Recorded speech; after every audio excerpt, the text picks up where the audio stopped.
great way to start the stream. I have my microphone muted, but hello there, everyone. Welcome to the stream. Welcome to Starship Flight 8. At least I'm hoping it will happen today. I've heard some rumors about the weather possibly not being within the margins wanted for flight today, but nonetheless, SpaceX is live right now. We've got some awesome videos going on in the background. I have the stream muted at the moment because I don't want that to drown out my voice while I'm trying to get my thoughts through. And it's also just hard to think while I've got other noises happening in the background.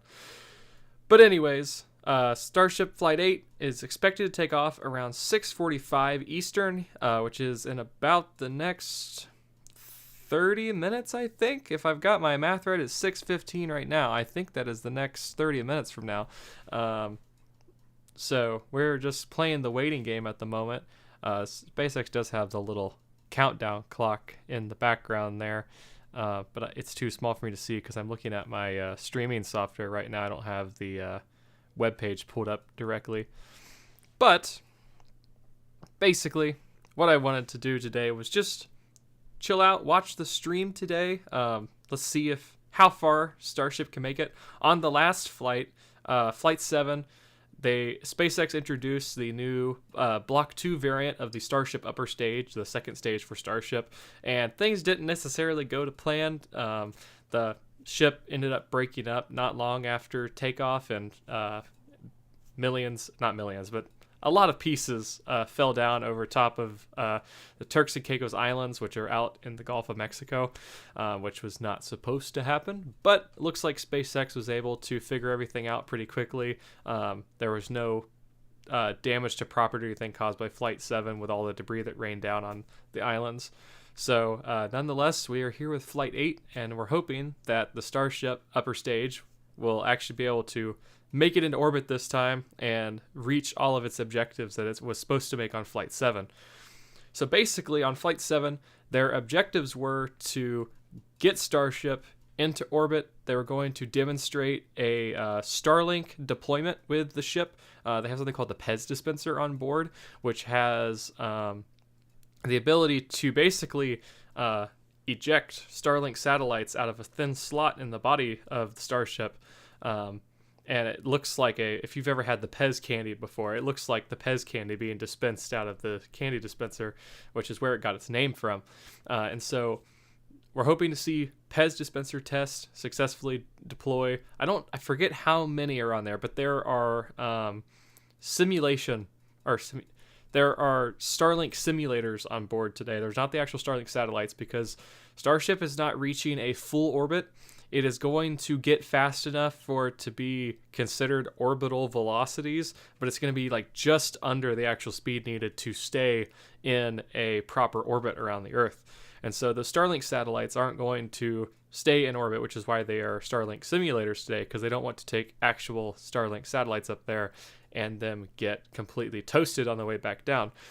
That would be a waste of money. So we're hoping to see Starlink simulator deployment, and then after the deployment, we are hoping to see successful Raptor relight to demonstrate that Starship has the ability to perform a deorbit burn to bring that thing back down from space, because we are talking about a big rocket, right? And so if that thing was to be in an actual orbit and get stuck up there because the engines can't relight, that would not be very good, because that's going to be a massive piece of space debris left up there.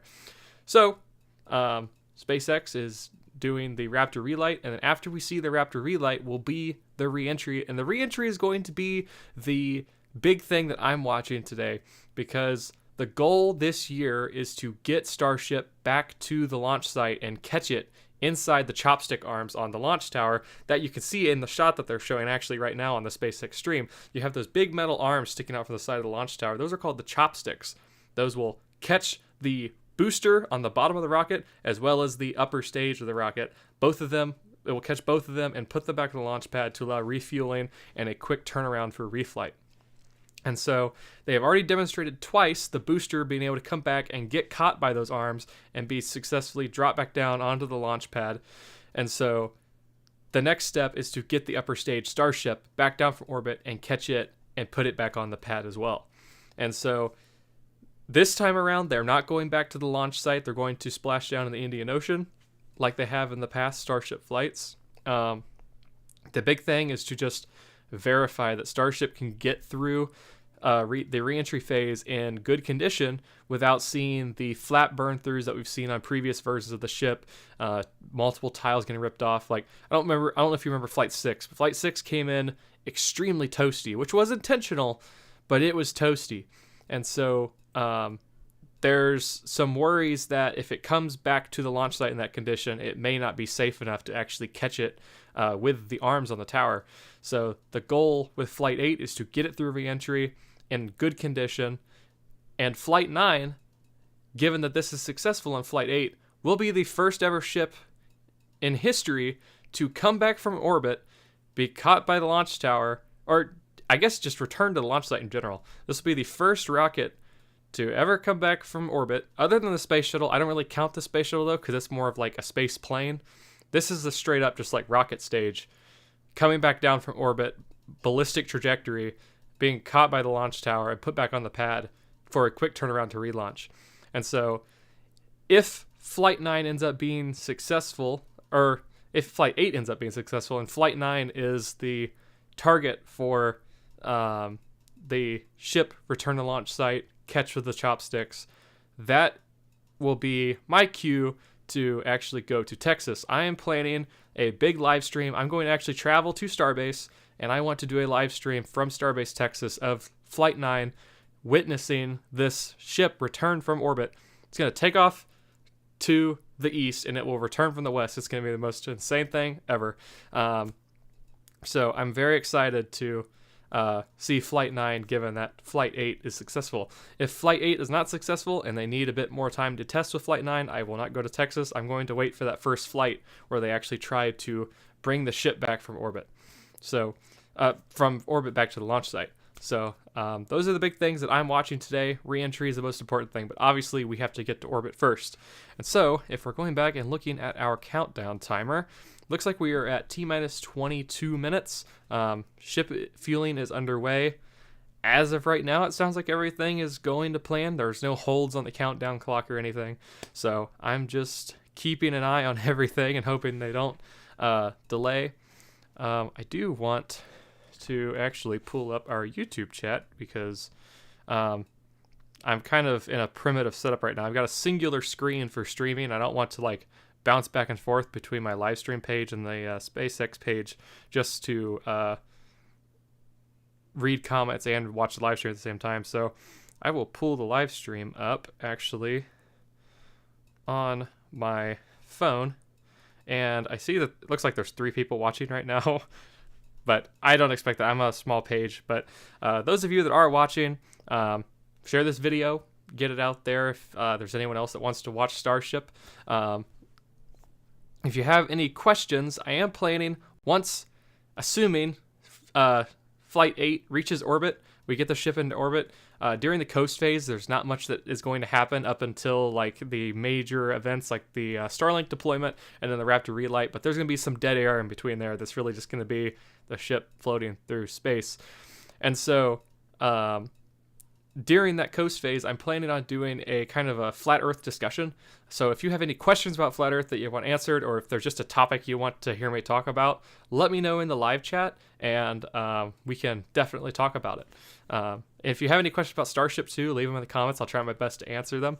But I just want to kind of have this like a chill hangout. You guys interact with me in the comments if you want to. Other than that, just sit back and enjoy the show. So I'm going to kind of pay attention here. We're obviously still 20 minutes out, but it looks like they're going through talking about the different specs going on with Starship right now. So let's listen in and see what they've got going on. I am going to, yep, my screen is unmuted. I want to make sure I'm actually going to get the audio through there. So, including critical areas like those tanks and over the flap seals as we use this flight to just really push those boundaries.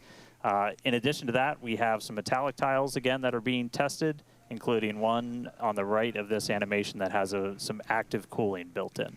Okay. The vehicle's avionics also underwent a complete redesign with things like 4 upgraded Starlink terminals, combining Starlink, global navigation, and RF communications. You can see that location there on your screen. And on the sides of the vehicle, non-structural versions of the ship's catch fittings are installed to test the thermal performance, along with a smoothed and tapered edge on one section of the tile line to address hotspots that we observed during Flight 6. And once more, we're back at testing some radar sensors on those tower catch arms. We did that last flight. We're doing it again as we look for some additional ways to measure the distance between the arms and the vehicle. Catching the ship's going to be pretty different from catching the booster. It does that flip right before, so your antennas are going to rapidly reorient. And so just having any extra sensors on the ground side, you're adding extra layers of control while the ship and tower talk to each other for a catch. In another first, Starship will deploy 4 Starlink simulators. They are similar in size to our next-generation Starlink satellites. With unparalleled payload capacity and full reusability, Starship will be able to deploy our more advanced V3 Starlink satellites, which will revolutionize global connectivity with Starlink all over again. Okay, so what I'm getting from this, with the information that we just tuned in, I'm sure I missed a lot of information during my whole spiel where I was talking there. But starting out with the tiles, when I first unmuted the stream, they're talking about the tiles on the ship. They are testing some new variants of the heat shield tiles on the ship. Obviously, on the older models, there was just some basic ceramic tiles that are really good at dispersing the heat and keeping that heat from transferring into the actual skin of the vehicle. So it looks like they're testing out some new metal heat shield tiles, as well as one that has something called regenerative cooling, which is essentially the heat shield tile is taking the liquid fuel, which is cooled down to like negative 180 degrees, super cold fuel being pumped through the heat shield tile, and that is what will allow the ship to have cooling and not burn through on reentry. It will keep the ship from breaking up, obviously, with the heat shield. So some different types of heat shield tiles being tested to see which method will be the best way forward for future versions of the Starship. Obviously, every little upgrade and improvement they can make to the ship will only help it in the long run with making it fully rapidly reusable. The fully and rapid reusability is a key part of Starship being able to come back, be caught by the tower, put back on the pad, fueled up, and immediately go again. We're talking like maybe 10 launches a day at like the most. I know like they said like the ultimate goal is to like really start getting like 3 launches a day of Starship going, but that's only going to be possible if they can get the ship back in a good enough condition where they can put it back on the pad, fuel it up, and go again. If they have to take the ship back to the build facility and do any type of refurbishment to it right after launch, that's going to ultimately delay them in the long run, and the ship won't be able to go and launch again as quickly. So heat shield tiles are going to be one of the most crucial parts of that, is just because it will allow the ship to come back in one piece and not break up into a bajillion pieces as it comes back down. And then they were talking about the Pez dispenser. There are 4 Starlink simulators on board today, so we need to expect to see 4 Starlink satellites get deployed today. They're not real satellites, like I mentioned. There are simulator satellites because it makes no sense to put the real deal on a ship that's not actually going to achieve a full orbit, because then the real hardware is going to come back down with the ship and burn up. So 4 Starlink simulators on board. Expect to see that during the coast phase. Those 4 satellites get deployed. And I'm trying to think if there was something else that I'm missing, I think. They were talking about the launch tower as well. They're testing a radar system that's actually on the arms of the tower itself, and that radar system will allow it to give it kind of like a vision system, really be able to visually see the booster or the ship coming back down for a catch, so that way the arms know when they need to start closing, or if they need to, I guess, maybe open up a little bit more. Basically just help it have an accurate catch when it comes to getting the ship into the arms. So those radar systems are really cool. I didn't know they were testing that. That's a really neat technology that they're trying out on the launch tower. And then right now it looks like they're talking about Starlink itself. I know there was a big video that came out a couple days ago talking about how many new users that have joined the Starlink network. I personally will be joining the Starlink network very soon. Starlink is what's going to power my stream in Boca Chica, Starbase, when I go out there for the Starship flight with the return to launch site ship. Starlink is just revolutionary in terms of the broadband it's able to get to people, or bandwidth, I guess. But it's much different than traditional satellite internet, whereas traditional satellite internet is thrown way out in geostationary orbit, really far away. So it's easy to get that signal straight down to you on clear days, but when you start getting things in the way like clouds and stuff, it's harder to get that signal that's being beamed from super far away to actually come back down to your satellite dish trying to receive it. Starlink is using some new technology. It's got actually, like, I think they're laser antennas, so it's actually using like lasers to beam down the information to your individual dish, but they're also in low Earth orbit, so they're significantly closer to you than the geostationary satellites are. So you're able to get much more information down much faster than the traditional satellite internet. So, and because of the way the network is set up, you can literally get internet anywhere. It doesn't matter if there's infrastructure for cellular data. You can be literally anywhere, middle of Amazon rainforest, and you could get Starlink internet. That's just how revolutionary this technology is with Starlink. And so I'm very excited to be able to own a dish. I'm very excited to be able to put it to the test with a Starship launch. So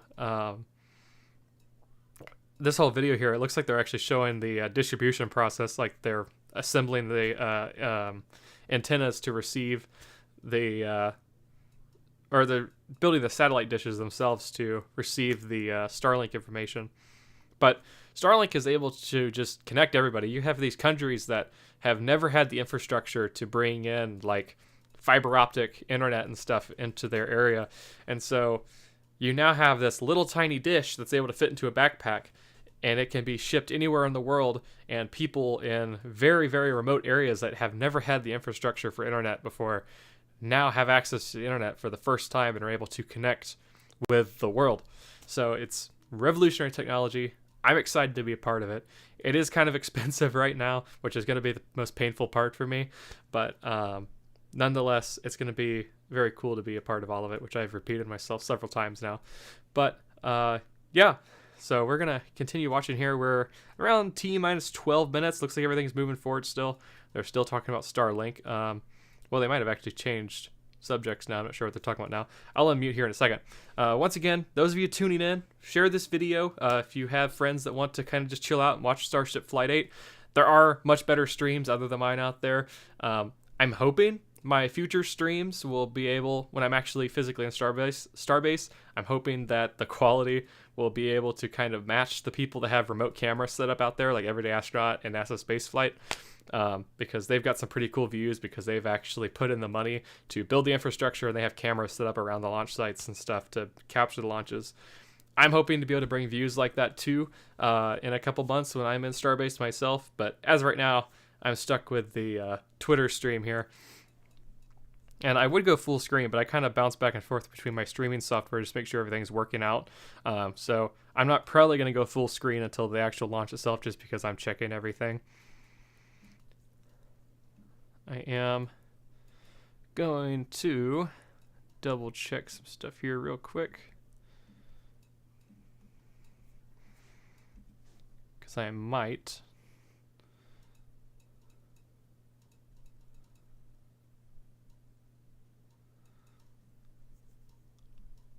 I'm going to try and check out my live stream stuff here. I don't want to move over into the tab where I've got my live stream opened up at on the stream, because I don't know if there's any type of information that shouldn't be viewed by the public. So I'm going to find a way to, let's see here. Nope, that's not what I wanted.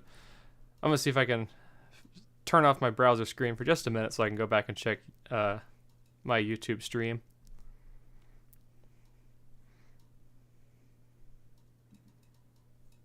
And then we're going to hit this.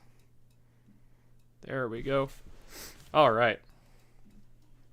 So let's go check out. Doesn't look like we've got any comments. Golf of what now? Oh,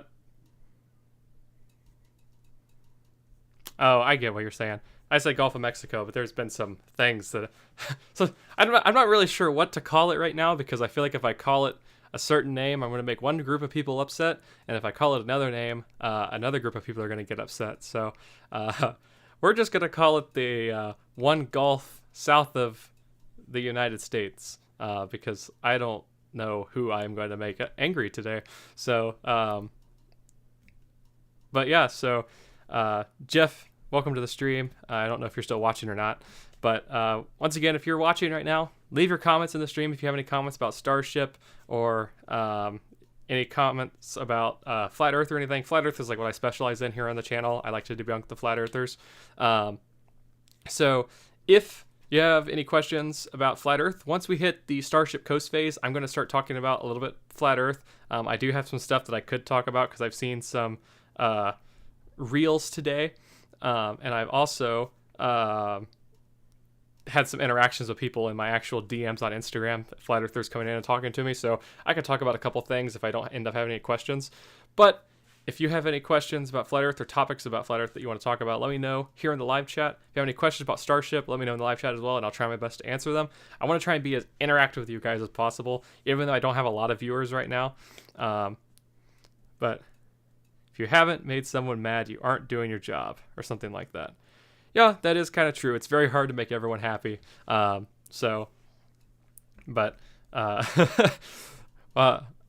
see if I have anyone pop up in the chat that gets angry that I didn't call it the Gulf of America.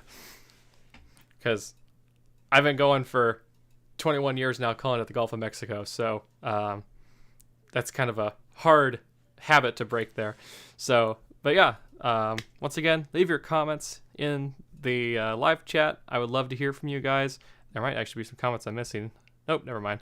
Sometimes the way the chat filters, there's top chat and live chat. Sometimes there are comments that get filtered out in the top chat and I don't see them. So, but nonetheless, let's hop back over to the Starship stream. We are at T-minus 8 minutes. Let's listen in and see what they're talking about here.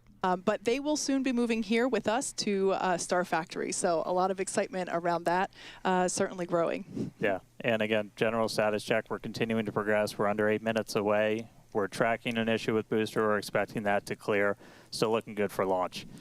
Speaking of Booster, let's talk about catching one. Absolutely. The tower's 2 giant robotic arms that lift and stack Starship on a Super Heavy for final integration ahead of flight. We also use those to catch. It means we don't have any landing legs on the booster, makes the booster lighter, means we can throw more payload into space. Exactly. Following liftoff and after the 2 stages separate in flight, Super Heavy will return to the launch site, the same exact launch site that it lifted off from, reignite its engines to slow the vehicle down. Here we see playback from a previous booster catch. I believe that was our first booster catch. The vehicle will slow down, tower arms will come out and catch the booster. And just like the last few times, literally thousands of different vehicle pad criteria have to be met before we bring a booster back and try to catch it. We need healthy systems on Super Heavy, on the launch tower, and we need that final manual command from the mission's flight director for the day. If that command isn't sent before we finish the boost back burn, or if any of those automated health checks kick us out, the booster defaults to a trajectory, takes it to a landing burn and a soft splashdown in the Gulf.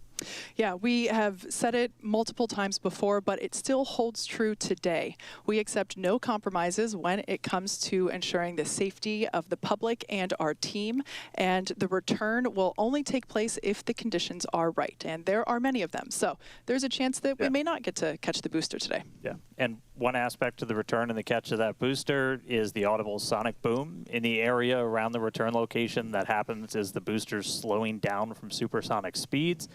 It's similar to sonic booms that were heard during the return and landing of NASA's space shuttle for anyone that was in Florida for those. Sonic booms like these are unique. Okay, they're talking about sonic booms right now, but they're talking about the catch criteria for actually bringing the booster back. There's a lot of moving parts there when you're bringing an entire 11-story rocket booster back from space and catching it with 2 metal arms on a launch tower. We're talking extreme precision, guiding this thing back to the exact point it took off from. So all of the sensors, we're talking about the radar sensors that the catch arms have. There are antennas on both vehicles that are communicating with each other. So the tower's communicating with the boosters communicating with the tower. A lot of criteria that have to be met with both locations, the booster and the catch tower, before they can actually bring that booster back and catch it. Because if one little thing goes wrong, we could lose the entire launch site due to a rapid unscheduled disassembly. So basically you heard them talk about how the launch controller actually needs to give the audible like go for catch call out. So as of right now, while they're still learning how all the systems are working, they're going to go through, I think after booster separation and once at stage separation, the Starship team in launch and mission control actually has like maybe like a minute or something to look over the systems and give the booster a go for return to launch site. And so if all those criteria that they have, which I don't know what all the criteria are, but if all those criteria are not met, they will send the booster down to touchdown in the Gulf. It will do a soft splashdown in the Gulf. But if all the criteria are met, they will send that sucker right back to the launch site. And that's the most exciting part, is that being able to see that booster come back. They've done it twice so far. They've had one failure of it returning back to the launch site because when the ship took off, it actually had like bent the antenna on top of the tower. There were some shots that I saw after the launch where the antenna got visibly like bent over, which I think probably prevented the communication between the two vehicles. I'm kind of considering the tower a vehicle because there's a lot going on with the tower in itself. And they call it stage 0 in itself because there's a lot of...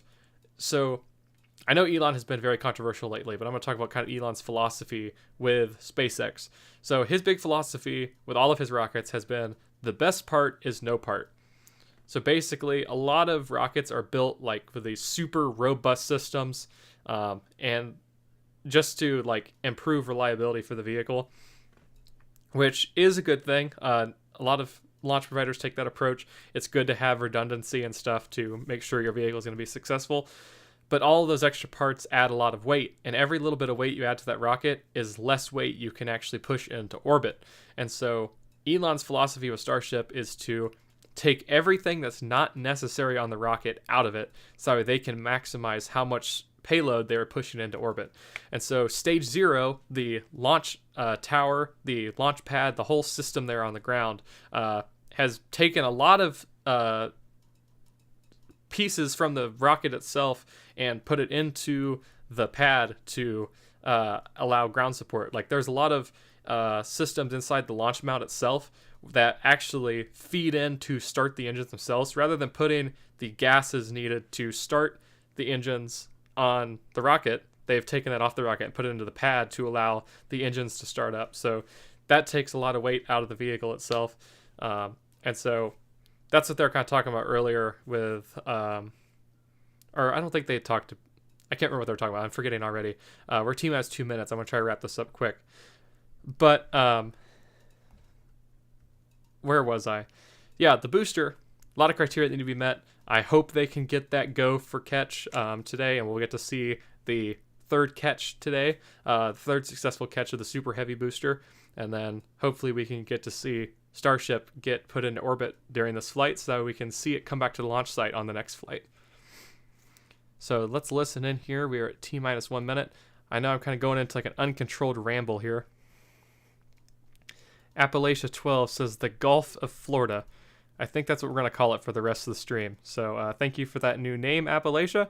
We're going to call it the Gulf of Florida for the rest of the stream because that is less controversial than calling it the Gulf of Mexico or the Gulf of America. So we're not going to appease either side. We're going to start our own side. Half away. Again, keep your eye on the clock. Look for T-minus 40. We may hold there. It's not a rocket launch unless you're talking nonstop in the background until right before you lift off. Once again, if we hold at T-minus 40 seconds, we have an opportunity to hold there for several minutes. All right, there's T-minus 1 minute. Starship, we don't have this. They're talking about the hold at T-minus 40. This is common with Starship in its early phases here. Sometimes they will actually hold the countdown at T-minus 40 to check a couple extra systems, make sure the ship's ready to go. But the past couple of flights, I think they've actually blown right through the T-minus 40 there. So we're going to see if they hold here. there was a hold at T-40. So they're going to basically use this hold to check a couple things. Like the very first flight, they did hold at T-40, but it was not very long at all. They held that just for a couple seconds, and then they immediately released it and pushed that thing to go. The fun part about the liquid methane fuel they're using on Starship is that it can sit on the pad for a very long time without actually boiling off, and they can keep the ship fully fueled for extended periods of time. With Falcon 9, the fuel it uses, if they miss their launch window, or they miss their countdown, they have to hit a hold in the countdown, the entire rocket has to be defueled, and the fuel has to be unloaded and refueled because that fuel boils off so easily. So they're holding at T-40, count hold for final launch checkouts. Yeah, that's the text that just came up there. So they're going to check everything, make sure the ship's ready to go. We want to see a success. We don't want them to rush this and push it through. So hopefully they can get all those checks figured out, and we can see a ship get thrown into the air today.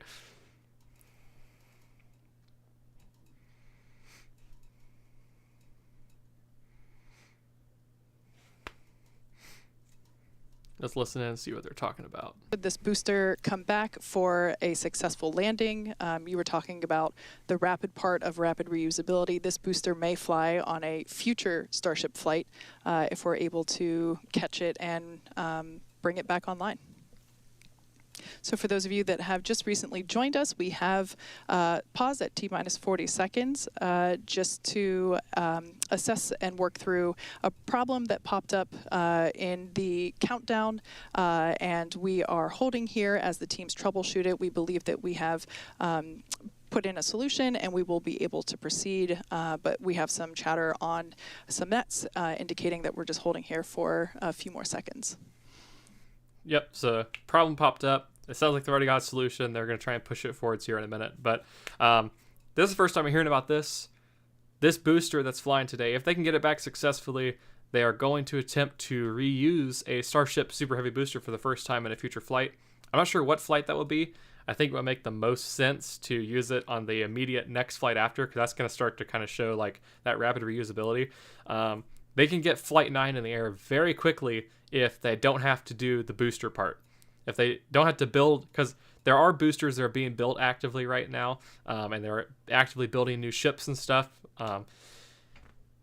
And so it would speed up the process majorly if they can get this booster back and immediately turn it around. Maybe do a static fire to make sure it's still working the way it's supposed to, but immediately turn it around and relaunch it with Flight 9, because then all they have to do is build the ship, which is already under construction, and it will most likely be rolling out to the test sites, which, now that I think about it, I think I have seen something. I think the next flight's ship is already at the test site for static fire. So if they can get a booster back and they've got the ship ready for static fire, there can be a very, very quick turnaround for Flight 9, which I would be very excited to see. Because right now I'm kind of estimating there have been kind of like 2-month intervals between each flight. And so I'm estimating right now like April for Flight 9. But if they end up getting a booster back and they're going to reuse the booster for a future flight, cough, cough, Flight 9, they could take this down from a month to 2 or 3 weeks potentially, depending on like how far along they are in the test campaign for the next ship in the arsenal.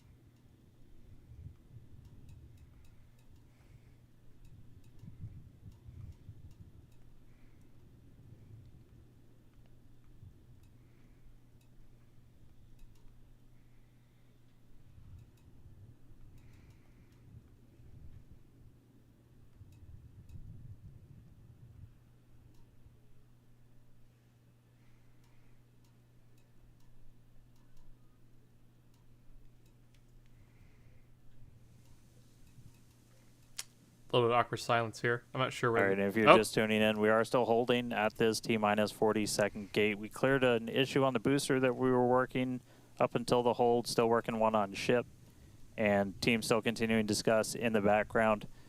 We can still hold here for several more minutes if we're not able to resolve the issue or find a workaround, then we would have to essentially scrub and stand down for the day.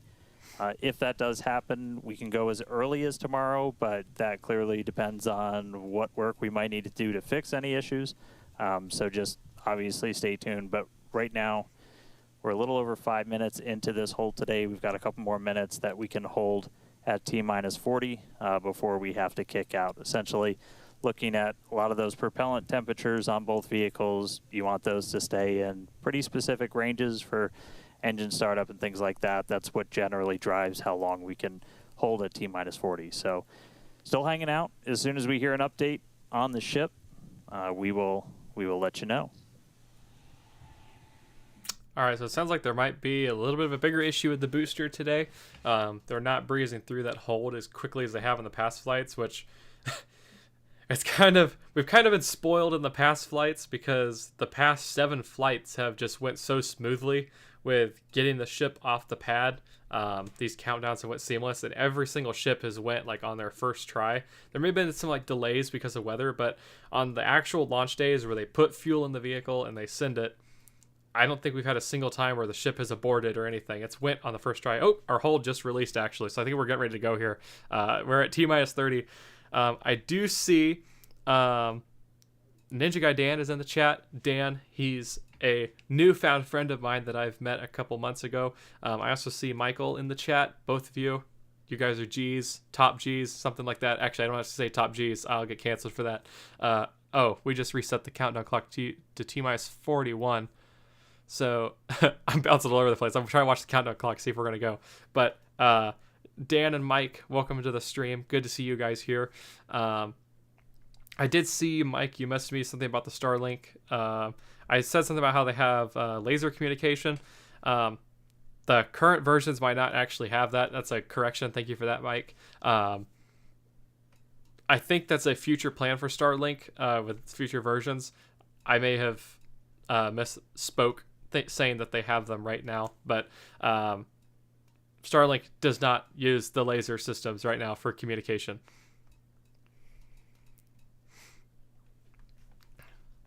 I'm watching the countdown clock here. It started going and they pushed it back to T-minus 41. Now it's at T-minus 40. So I don't know if they're getting ready to release or if they're going to scrub. Or another day. But right now we're not done for the day yet. Still holding at T-minus 40 seconds. Trying to listen in here and make sure I don't miss any call-outs for a scrub or anything, because I got the stream muted because I want to be able to hear myself think while I'm talking.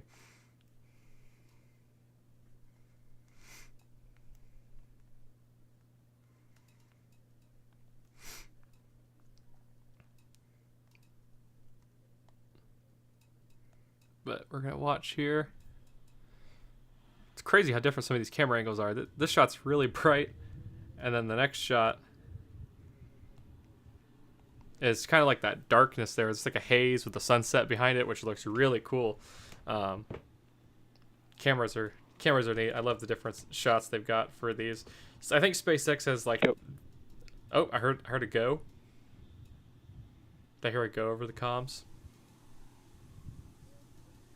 All right, and we did just hear the call. We are going to offload for today. So we had a couple of holds trip as we started counting down from T-minus 40 again. And it's not something we can change with small config tweaks. So we are going to offload our prop and then try again another day. So we've had a scrub for the day. Unfortunately, this is like the first time I think I've ever seen a fully loaded Starship scrub. Like I was saying earlier, we've been very spoiled with the past couple of flights in which the Starship has just kind of like seamlessly went through with like no issue. It's been like super impressive to see with it being like a brand new vehicle being put on the pad. You expect to see them have a lot more issues. Like there's a lot of rockets that launch for the first time and they have issues. Like Astra is a very good example. I don't want to dog on Astra because I thought that their vision was really cool for what they were trying to do, but unfortunately they had repetitive issues every single launch they were trying to do. A lot of scrubs before they get the rocket off the ground, and then after they even got the rocket off the ground they had issues in flight as well. Starship has just seemed to be such a reliable system, which SpaceX has years of launch experience already, so they're taking all this experience they already have and putting it into Starship, but it's still surprising to see such a new vehicle with new features being so reliable. So this is unfortunately the first ever scrub in Starship history in terms of non-weather related scrubbing. So I'm hoping they'll reschedule for tomorrow. If not, they might push it. Excuse me, I got the hiccups, I think, all of a sudden. But if not, they might push it for a couple days from now, depending on how big the issue is. They're always very vague with their explanations that they give on the streams. There's never really like a solid answer as to what's happening. They made it sound like it's something with config, so hopefully it's just something that the programmers can go in and fix in like the code for Starship and get it going again. There's not anything like physical that they have to go back to the pad and fix or anything. So that's it for SpaceX today. Unfortunately, I am going to open up the chat here and take a look at it. I'll hang out here for a couple more minutes. I don't know if you've all abandoned me now that Starship scrubbed. Whoops, I pushed the wrong button there. But let's open up the live chat here.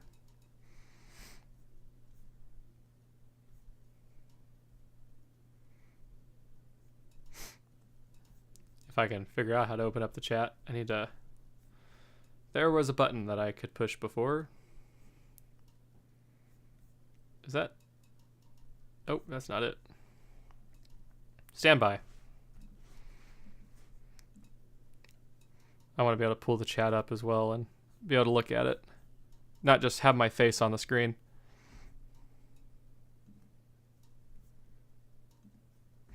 Ah, here we go. I'm going to pause it too so I don't have to watch myself move.